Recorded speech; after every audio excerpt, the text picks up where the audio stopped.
우리에게 주신 하나님의 말씀은 여호수아서 23장과 24장인데요. 앞에 있는 스크린에 나오는 몇 개의 구절을 저와 여러분이 함께 한 목소리로 합독을 하도록 하겠습니다. 먼저 23장 14절 시작.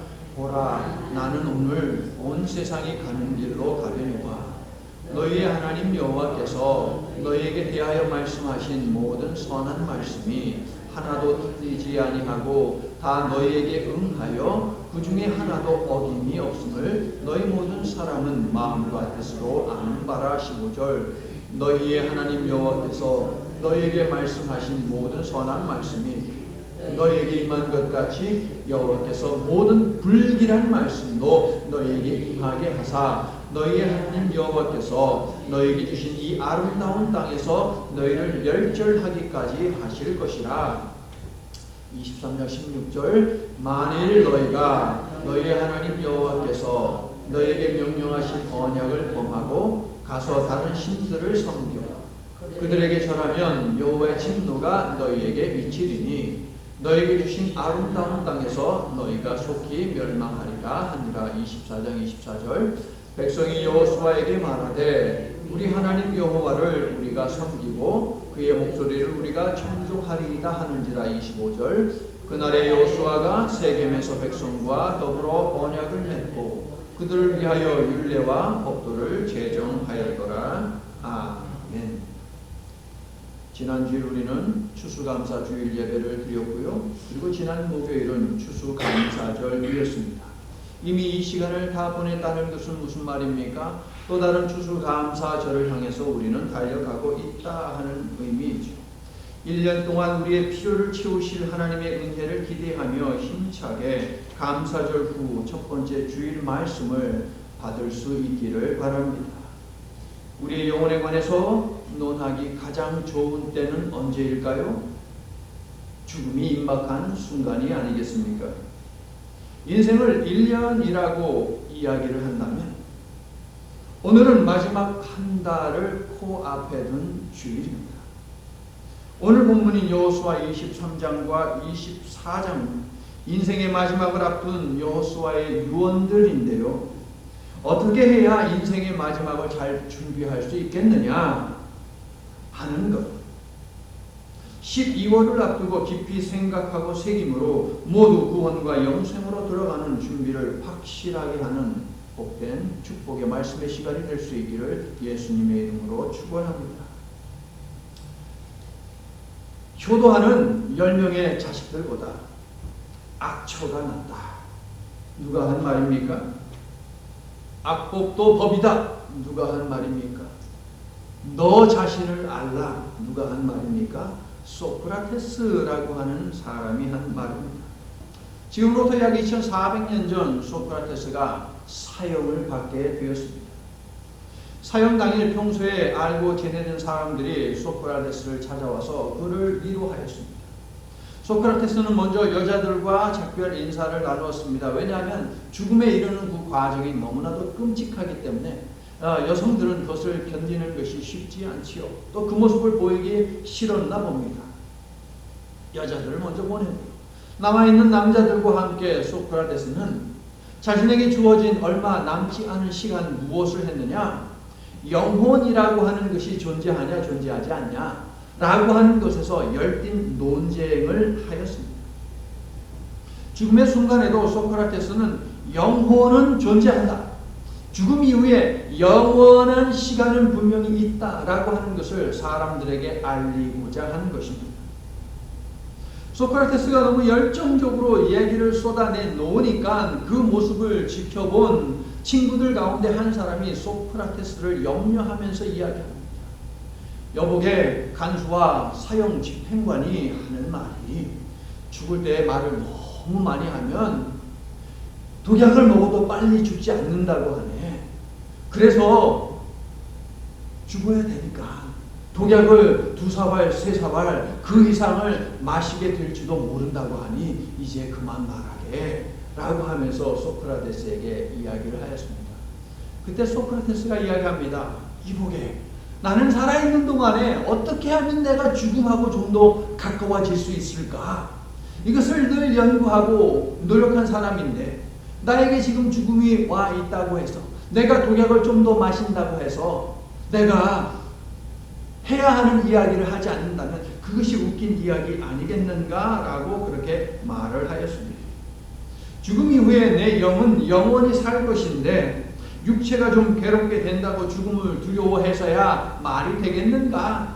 독약이 한 잔이면 어떻고 두 잔이면 어떻고 세 잔이면 어떠한가? 라고 소크라테스가 말을 하는 것입니다. 왜냐하면 독약이 내 몸은 죽여도 내 영혼은 죽이지 못한다 라고 하는 믿음이 있었기 때문에 그렇습니다. 여러분도 그런 믿음을 갖고 계시지요? 아멘. 세상에 아무리 힘들고 어렵고 또 어떤 정말 육체적인 무기라든가 이런 것을 가지고 우리의 육체를 협박을 할 수는 있지만 우리의 영혼, 저와 여러분의 영혼 결코 협박당하지 않는다라고 하는 것, 이것이 저와 여러분의 믿음이 되기를 소망합니다. 자, 이 말을 마친 소크라테스는요, 이제 자, 독약이 든 잔을 가지고 오시오 라고 이야기를 했습니다. 독약이 앞에 옵니다. 조금의 망설임도 없이 독약을 벌컥벌컥 마십니다. 그리고 독이 온몸에 빨리 퍼지도록, 잘 퍼지도록 감옥 안에서 열심히 걸어 다녔습니다. 열심히 걷다 보니까 어느 순간이 되니까 더 이상 발이 움직이지를 않아요. 약이 쫙 퍼지는 거죠. 그때 소크라테스는 자리에서 눕습니다. 그리고 자신의 베스트 프렌드 크리톤을 불러서 이야기합니다. 이보게, 내가 마지막 가는 길 자네한테 부탁할 것이 하나 있네. 내가 아스클레오피스에게 닭 한 마리를 빚졌는데 자네가 대신 그 닭을 갚아주겠나? 라고 말을 건넸습니다. 그런데 이것은 그리스 사람들에게는 정말 굉장히 웃긴 농담 한마디였던 것입니다. 왜냐하면 당시 아테네 사람들은 병이 나으면 약과 의술의 신인 아스클레피오스에게 기도를 했습니다. 아스클레피오스에게 기도하기를, 내가 신이시여 병이 났는데 당신은 의술의 신, 약의 신이시니까 내가 이 약을 먹고 다 낫게 해주시옵소서 라고 기도하면서 그렇게 먹었습니다. 그래서 병이 다 나오면 약의 신이신 당신이 나를 고쳐주셨으니 감사합니다 라고 하면서 닭 한 마리를 신전에 갖다 바쳤거든요. 소크라테스가 한 말이 뭡니까? 이 독약의 약발이 잘 받아서 내가 죽게 되었으니 약의 신이라고 하는 아스클레피오스에게 닭 한 마리 갖다 줘 라고 그렇게 소크라테스가 말하고 죽은 것이죠. 성도 여러분, 죽음의 순간이 찾아오는 순간에도 의연할 수 있고 심지어 유머스럽기까지 할 수 있는 그 이유는 무엇입니까? 죽음 이후에는 심판이 있다는 사실, 구원의 문으로 들어가야만 영원한 삶을 누릴 수 있다는 이 사실을 알아야 하고 또한 준비가 되어 있어야 한다는 것입니다. 여호수아의 유언이 담긴 23장과 24장은 그렇다면 모두가 들어가는 그 죽음의 문을 열고 들어갔을 때에 멸망이 아닌 구원이 있기 위해서는 무엇을 해야 하느냐 라고 하는 것을 23장과 24장에서 마지막 유언으로 우리들에게 가르쳐주고 있습니다. 이집트에서 노예로 40년 동안 살았던 여호수아, 400년의 침묵을 끝내신 출애굽의 은혜를 체험한 여호수아, 40일이면 충분히 도착할 수 있는 그 광야길을 불평으로 가득한 저 무지한 백성들 때문에 40년을 광야에 거해만 했던 여호수아, 그는 그 세월을 하나님과 함께 동역한 모세를 수종 들면서 여호와라는 신이 어떤 신인지를 배웠습니다. 인간이 지닌 죄성, 여호와 하나님의 영원한 사랑의 언약을 그의 마음과 영에 새기면서 언약적 축복을 얻기 위한 유일한 통로는 바로 순종이다 라고 하는 것을 여호수아는 온 몸으로 영으로 배웠습니다. 중요한 것 하나 짚어드릴게요. 여호수아서의 핵심 단어는 무엇이냐? 순종입니다. 순종입니다. 여호수아서와 사무엘서와 열왕기서를 기록한 사람은 누구냐라고 하는 것을 학자들이 연구하지 않았겠습니까? 그 이름은 알 수 없지만 학자들은 이렇게 붙였습니다. 신명기적 역사가, 그가 여호수아서 그리고 사무엘서 열왕기서를 기록했다라고 말합니다. 자, 그런데요, 사무엘서와 열왕기가 믿음의 후손들에게 전하고자 한 것도 역시 하나 동일합니다. 순종입니다. 여호수아서의 핵심도 사무엘서의 핵심도 열왕기서의 핵심도 모두 다 무엇이냐? 순종입니다. 순종의 힘을 배우고 불순종의 비참한 결과를 목격하는 가운데 여호수아의 리더십이 만들어졌다는 것. 순종의 결과는 무엇이고 불순종의 결과는 무엇인지를 여호수아는 똑똑히 배워서 알고 있고, 그래서 그의 리더십의 핵심으로 작용한 것이 무엇이냐? 순종입니다. 성도 여러분, 순종하는 믿음은 하나님을 움직인다는 사실, 순종하는 무릎이 하늘의 문을 활짝 연다는 사실을 오늘 기억하시기를 바랍니다. 순종함으로 찬양하고, 순종함으로 기도하고, 순종함으로 말씀을 읽고 듣고 반응함으로 하나님께 시선을 고정시키는 이 예배를 하나님께서 받으시고 반드시 우리를 위해서도 일하여 주실 줄로 믿으시기를 바랍니다. 여호수아는 가나안 정복 전쟁을 치르고 그 땅을 나눠주고 백성들이 여호와께서 주시는 안식을 누리며 살도록 인내하며 동분서주한 리더입니다. 그가 모세의 뒤를 이은 때를 80에서 85세 정도로 보는데요. 그가 85세의 지도자로 세움을 받았다면 110세에 그가 죽으니까 25년이라는 세월을 위해서 몇 년을 준비했느냐? 85년을 준비했다는 것입니다. 하나님의 리더십 철학이 읽혀지는 대목입니다. 하나님께서는 동역자로 누군가를 사용하실 때 대충 급조하지 않으신다는 것이에요. 모세도 80년을 훈련을 받았습니다. 그리고 40년간 하나님의 동역자로 쓰임을 받았죠. 다윗도 왕이 되어 40년을 통치하기에 앞서서 40년 동안 도망자 신세로 살아야만 했습니다. 우리 예수님의 경우는 더욱 심합니다. 3년의 공생애를 위해서 30년 동안, 그러니까 10분의 1의 삶을 위해서 10분의 9의 삶을 침묵 속에서 준비하셨다는 것이에요. 성도 여러분, 하나님은 거룩한 분이시고 그분의 일은 거룩하기 때문에 하나님께서는 성도 거룩한 무리를 부르시는 분이십니다.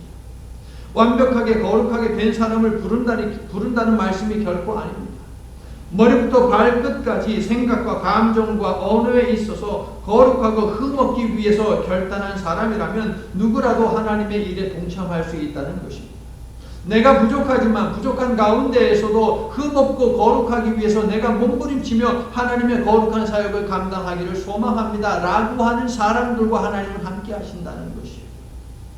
여러분이 지금까지 몇 년의 삶을 살아왔던지 간에 그간의 삶이 의미 없는 것이 결코 아닙니다.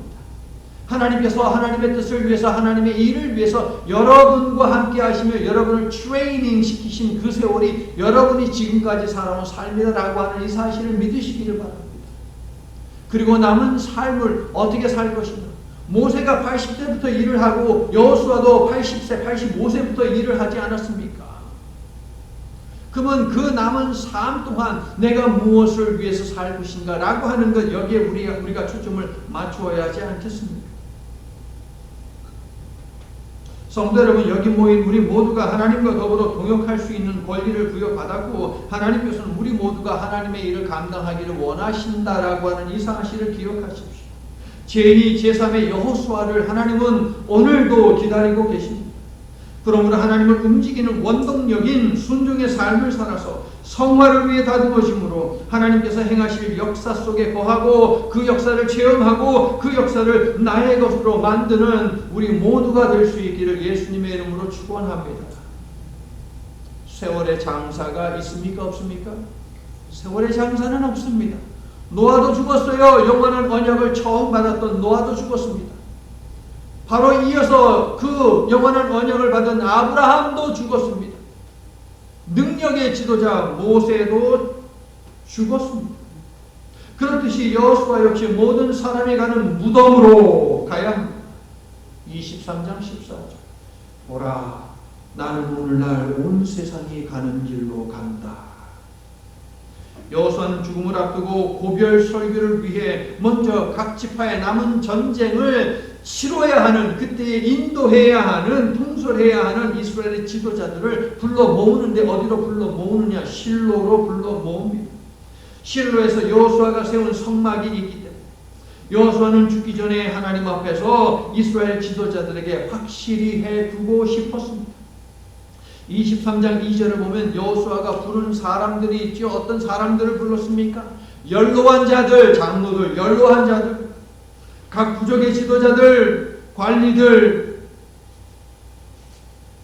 그들에게 전한 유언의 핵심이 23장 14절부터 16절, 오늘 우리가 읽은 본문입니다. 풀어서 설명하면 이렇습니다. 여호와께서 하신 말씀은 하나도 어김없이 반드시 이루어짐을 여기 모인 우리가 확실히 체험했다.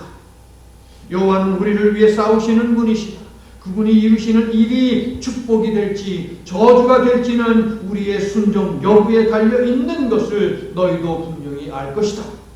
약속의 땅까지 와서 불순종으로 멸망하지 말고 순종함으로 약속의 땅에서 계속해서 축복을 누리며 살도록 지도자인 너희들이 먼저 바로 서고 후손들을 말씀으로 양육하라.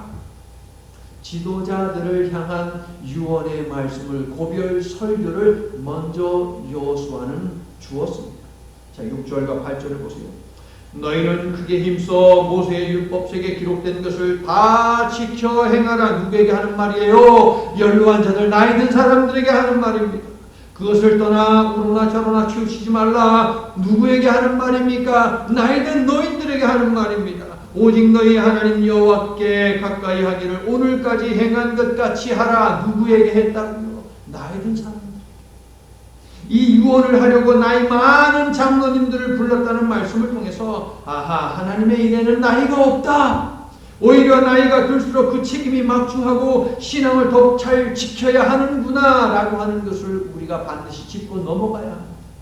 나는 늙어서 힘이 없으니까 아무것도 하지 않을래. 이것이 아니라 나는 늙었기 때문에 더더욱이 남은 시간 주님을 위해서 내가 섬기며 내 삶을 바치리라 라고 하는 각오를 해야 한다는 것이에요. 여러분, 유토피아의 저자인 토마스 무어, 당시 헨리 8세라고 하는 왕이 있었습니다. 왕의 총애를 받던 총리였고 그리고 대법관인 사람이 토마스 무어였습니다. 최고의 절정기를 보내고 있던 그때에 헨리 8세가 하고 있는 못된 일을 이 무어는 가만히 두지 않았습니다. 지적을 했습니다. 그렇게 하면 안 된다. 신앙의 양심에 따라 왕에게 직언을 하니까 밉보이게 되고 결국 단두대에 서게 되었습니다. 단두대가 뭔지 아시죠 여러분? 목 잘리는 거기에 서게 되었습니다. 자, 단두대로 올라간 이 토마스 무어가요 사형 집행관에게 다가가서 이야기합니다. 이보게, 염려하지 말고 자네는 자네가 할 일을 하게, 나는 지금까지 내가 해야 할 일을 하면서 살아왔고 그래서 이 단두대에서 사형을 당하게 되는데 자네는 자네가 해야 하는 일을 성실히 열심히 하면 돼. 그렇게 말하고 농담을 한마디 또 던지는 것입니다. 그런데 내가 자네한테 팁을 하나 줄게. 보다시피 내 목이 짧거든. 몸하고 머리하고 구분이 잘 안 가지. 그러니까 칼로 내리치다가 잘못하다가 내 머리를 치면 목이 안 잘릴 수 있어. 그러니까 좀 신경 써서 잘 좀 봐줘. 한 번에 잘라줘. 라고 이렇게 농담을 던진 일화가 있습니다. 죽음을 앞둔 여호수아가 남긴 마지막 그의 유언은 비록 유머스럽지는 않지만 여호수아는 그들과 마찬가지로 죽음보다 더 중요한 신앙의 삶을 지향을 했다는 것입니다. 그리고 그 삶을 그의 동료 지도자들과 후손들에게 알려주었다는 것입니다. 23장에서는 지도자들에게 메시지를 전하고 24장에서는 이스라엘 백성들에게 메시지를 전하죠. 이런 말씀입니다. 다른 것은 제쳐두더라도 이것만큼은 기억하라 라고 하면서 여호수아가 지도자들과 백성들에게 전한 한 가지는 무엇이냐? 여호와 하나님과 맺은 언약입니다. 언약. 우리는 계속해서 언약이라고 하는 이 단어를 가지고 하나님의 말씀에 집중을 하고 있는 23장 16절을 보시면 여호수아는 언약 파괴는 하나님의 진노를 유발한다 경고를 하는데 이 언약을 상기시키고자 이스라엘 온 회중들을 어디로 불러 모읍니까? 24장 1절 세겜으로 불러 모읍니다. 자, 많은 장소들 중에서 왜 하필 세겜에 불러 모았을까요? 지도자들은 실로에서 고별 설교를 했고요. 지도자들을 위해서는, 그리고 백성들을 위해서 세겜에서 하고 있다는 것이에요. 이유가 무엇입니까? 그들의 조상들과 맺으신 여호와의 언약을 떠올리며 그 약속을 붙들도록 만들기 위해서 세겜을 정했다 하는 것이. 믿음의 조상 아브라함이 여호와 하나님으로부터 축복의 언약을 받은 후 제단을 쌓은 것이 어디냐? 바로 세겜입니다. 믿음의 조상인 야곱이 저기 하란 지역에서 부엘세바에서 섬기던 그 모든 우상들을 가지고 오지 않았습니까? 그의 종들을 비롯해서 가족들 전부 다 우상들을 가지고 왔지요. 그런데 그 모든 우상들을 바로 여기에서 다 묻어버리고 없앤 장소, 여기가 바로 세겜입니다. 여호수아서에는 언약이라고 하는 단어가 많이 나옵니다. 21번이나 나옵니다. 그런데 23장에도 한 번, 24장에도 한 번 사용이 되고 있어요. 24장 2절부터 13절에 있는 말씀은 무엇이냐?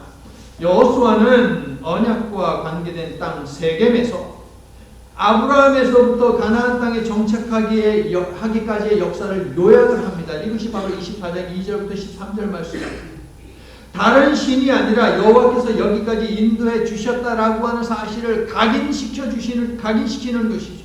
그러면서 오직 여호와 하나님만을 섬길 것을 촉구를 하고 있습니다. 반복하거든요. 그래서 24장을 보게 되면 여호와라고 하는 단어가 무려 몇 번이나 나오느냐? 21번이나 나와요.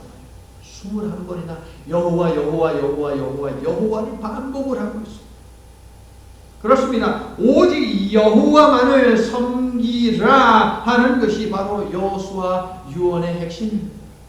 여호수아의 유언이 무엇이냐? 오직 여호와 하나님 한 분만을 예배하며 섬겨라. 이게 여호수아의 유언이에요. 지도자들을 향해서, 백성들을 향해서 전한 그 유언의 핵심. 24장 14절과 15절을 보세요. 그러므로 이제는 여호와를 경외하며 온전함과 진실함으로, 그 다음에 뭐라고요? 그를 섬기라. 너희의 조상들이 강 저쪽과 애굽에서 섬기던 신들을, 우상들을 치워버리고, 그 다음 뭐라고요? 여호와만 섬기라. 만일 여호와를 섬기는 것이 너희에게 좋지 않게 보이거든 쭉 지나가서 너희가 섬길 신을 오늘 택하라. 그 다음 함께 시작. 오직 나와 내 집은 여호와를 섬기겠노라. 할렐루야. 자, 23절을 보니까요, 이스라엘 내에 이미 이방 신들을 숭배하는 자들이 있음을 알 수 있습니다. 약 25년 동안 가나안 땅 정복 전쟁을 치르고 정착해 살면서 가나안의 종교와 그들의 신들, 가나안의 문화와 그들의 축제에 익숙해지고 가나안 종교와 문화에 빠진 이스라엘 백성들이 많이 있었다는 것이에요. 그 문화 속에, 그 종교 속에 함께 들어가 그들과 어우러져 살다 보니까 어느덧 나도 모르게 그들의 문화와 그들의 종교가 내 삶 속에 묻어지게 되더라라고 하는 것이에요, 여러분. 인생의 마지막을 앞두고 여호수아는 아무렇지 않게 우상과 더불어 살아가는 이스라엘 백성들, 하나님의 백성들을 보면서 오직 여호와 하나님만 예배해야 한다는 강력한 유언을 남기지 아니할 수 없었다는 것입니다.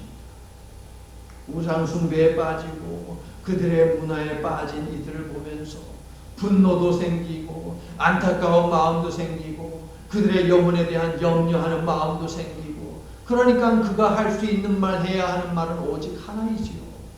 여호와 하나님을 배신하지 마라. 하나님만을 예배해야 한다. 자, 그런데 성도들, 자본주의 사회, 과학지상주의 시대를 살아가고 있는 우리 역시 알게 모르게 나만의 우상을 만들고 있다는 것을 아십니까, 여러분? 오늘날 가장 무서운 우상은 무엇입니까? 나입니다. 나. 형편, 처지, 환경, 상황과 같은 나 중심적 생각과 나 중심적 감정을 앞세우며 하나님 앞에서 해야 하는 일을 하지 않는다면 누가 누구 위에 있는 것입니까? 하나님이 내 위에 있는 것입니까? 아니면 내가 하나님 위에 있는 것입니까? 내가 하나님 위에 있는 것이며 이는 명백한 우상숭배입니다. 내 감정, 내 처지, 내 형편, 내 상황, 내 환경, 나를 앞세우다 하나님이 하라고 하시는 일을 외면한다면, 둘째, 세 번째로 자꾸 밀어낸다면 우리는 나를 숭배하고 있는 거예요. 참담한 백성들을 바라보는 여호수아에게는 분명 큰 분노와 함께 우려하는 마음이 있었을 것입니다. 그동안 하나님께서 이스라엘을 굶기지 않으셨습니다. 적들의 칼에 죽지 않게 도우셨습니다. 가나안 땅에서 전쟁을 치를 때에 모든 전쟁에 앞장서신 분이 하나님이셨습니다. 그리고 이스라엘에게 승리를 안겨주셨습니다. 그 땅을 차지하게 하셨고 정착하게 하셨고 그들이 심거나 그들이 돌보지 아니하였던 곡식을 거두게 하시고 그리고 과일을 거두게 하셨죠. 그런데 이러한 하나님을 버리고 이방신을 숭배한다는 것은 정말 말도 안 되는 일 아닙니까? 세상 사람들도 의리하면서 의리를 중요하게 여기는데 하나님의 백성이라는 자들이 배신을 식은 죽 먹듯이 물 마시듯이 해왔다는 것입니다. 여호와께서 주신 그 땅에서 여호와가 아닌 가나안 이방 신들에게 절하며 그들은 예배했습니다. 19절 말씀처럼 여호와는 질투하는 신이기 때문에 우상 숭배를 결코 좌시하지 않는 분이시며 반드시 그 허물과 죄를 물어 응징하는 분이십니다. 여호수아는 이 사실을 알기 때문에 23절을 보니까 뭐 하라고 합니까? 우상을 당장에 다 없애라 라고 명령을 하지 않습니까? 성도 여러분, 인생의 마지막을 앞두고, 오늘 설교 제목이죠. 인생의 마지막을 앞두고 무엇을 해야 하는지 선명해지셨습니까? 23장 8절 하나님을 가까이 해야 합니다. 23장 11절을 이렇게도 표현하죠. 스스로 조심하여 너희 하나님 여호와를 사랑하라. 24장 23절은 이것을 어떻게 말합니까? 마음을 여호와께로 향하라. 여호와를 가까이 하고 사랑하며 여호와께 마음을 향하는 자들에게 하나님은 무엇을 주시느냐? 축복을 주시는데 어떤 축복? 23장 13절에 나와 있지요. 함께 23장 10절 시작. 너희 중 한 사람이 1000명을 쫓으리니 이는 너희 하나님 여호와 그가 너에게 말씀하신 것 같이 너희를 위하여 싸우시리라. 너희를 위하여 싸우시게. 신명기 28장 7절에 보면 이렇게 이야기하죠. 원수 대적이 우리를 치기 위해서 7길로 왔다가도 여호와 하나님께서 우리와 함께 싸우시기 때문에 저들이 한 길로 도망가게 될 것이다. 할렐루야. 이 축복을 주시겠다라고 하나님이 말씀하십니다. 24장 14절은요. 여호와를 가까이 하고 사랑하며 여호와께 마음을 향하는 사람은 구체적으로 어떤 사람인지를 알려주시오. 어떤 사람이 24장 14절 그러므로 이제는 여호와를 경외하며 온전함과 진실함으로 그를 뭐하라? 섬기다라는 단어는 예배하다는 단어예요. 여러분, 너희의 조상들이 강 저쪽과 애굽에서 섬기던 신들을 치워버리고 그 다음 뭐요? 여호와만 섬기라. 성도 여러분, 여러분의 머리에서, 여러분의 언어에서, 여러분의 생각에서, 여러분의 십성에서, 그리고 여러분의 우선권에서 나 하던 것을 버리고 여호와 하나님을 예배하고 섬기는 일을 최우선에 놓으시겠습니까? 아멘. 찬양으로 우리가 함께 고백을 해보자고요. 주만 섬기리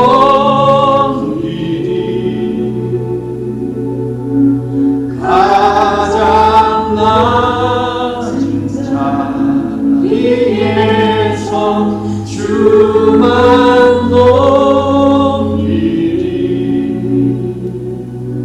내 생명 다하려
여호수아의 유언과 나와 내 집은 오직 여호와만을 섬기겠다는 여호와의 다짐을 들은 이스라엘 온 회중들, 우리도 오직 여호와만을 섬기겠습니다 라고 답하는데, 그들이 여호와 하나님만을 섬기겠다고 예배하겠다고 다짐한 네 가지 이유가 17절과 18절에 나옵니다. 첫 번째, 17절 전반부 보세요. 우리 하나님 여호와께서 친히 우리와 우리 조상들을 인도하여 애굽 땅 종되었던 집에서 올라오게 하셨기 때문입니다. 성도 여러분, 여호와께서는 모든 굴레에서 우리를 자유롭게 하시는 분이시며 예수 그리스도를 통해서 죄의 사슬에서 죽음의 권세에서 우리를 자유하게 하셨습니다. 그래서 오직 여호와, 오직 예수여만 하는 줄로 믿습니다. 두 번째, 우리 목전에서 그 큰 이적들을 행하셨기 때문입니다. 17절 중간에 나오죠. 개구리와 이와 파리와 메뚜기 등이 천지를 뒤덮는 10가지 재앙이 내려지고, 홍해와 요단강이 갈라지고, 반석에서 물이 나오고, 만나와 메추라기가 하늘에서 쏟아져 내리고, 이것을 기적이라고 부르죠. 성도 여러분, 여호와는 모든 주권을 가지신 분이시기에 이걸 성신, 삼남, 만상 모든 것들을 다스리시고 자유롭게 사용하시는 분이십니다. 믿습니까? 그런데 기적 중에 가장 큰 기적이 무엇입니까? 죄악된 내가 멸망하지 않고 여호와의 은혜로 정결하고 의롭게 되어 구원받았다라고 하는 것 아닙니까? 여러분 동의하세요? 내 죄를 용서하기 위한 여호와의 방법은 무엇이었습니까? 십자가였습니다. 그러므로 이었지 기적이 아니겠습니까? 나처럼 무지한 죄인을 위해서 하나님의 아들 예수님을 십자가에 죽이셨다. 이것이 기적 아니면 무엇이 기적입니까? 죄에서 자유를 얻고 구원받은 우리의 선택은 그러므로 오직 여호와, 오직 예수여야만 한다는 것입니다. 아멘이세요? 세 번째, 17절 마지막에 있는, 우리가 행한 모든 길과 우리가 지나온 모든 백성들 중에서 우리를 보호하셨기 때문입니다. 성도 여러분, 선한 목자 되신 여호와께서는 우리를 불확실한 미래와 곳곳에 도사린 모든 위험에 빠지지 않도록 생명이 있는 길로만 인도하시고 보호해 주시는 분이십니다. 그래서 오직 여호와, 그래서 오직 예수여야만 한다는 것입니다. 믿습니까?